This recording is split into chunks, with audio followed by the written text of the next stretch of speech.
দেখেন বন্ধুরা, কত বিশাল গ্লাস কাপ। মাছ কাটাওয়ালা ভাই নিজে একাই মাছ কাটতে কষ্ট হইতেছে, এত বড় মাছ হাত থেকেই পড়ে যাইতেছে। ভাই এত বড় মাছ প্রায় 35 কেজির সমান। এত বড় মাছ কিভাবে উনি একা কাটবে? দেখতে থাকুন আপনারা। দুইজনে ধরতে হয়েছে, তাও কাটতে ওনার কষ্ট হইতেছে, এত বড় মাছ। আমি এত বড় মাছ এর আগে দেখি নাই। গ্লাস কাপ দেখছেন, অনেক কষ্ট হইতেছে, উনি বেচারার অনেক কষ্ট হইতেছে।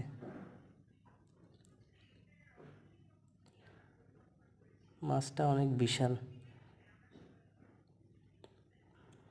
অবশেষে উনি কাটতে সক্ষম হইল।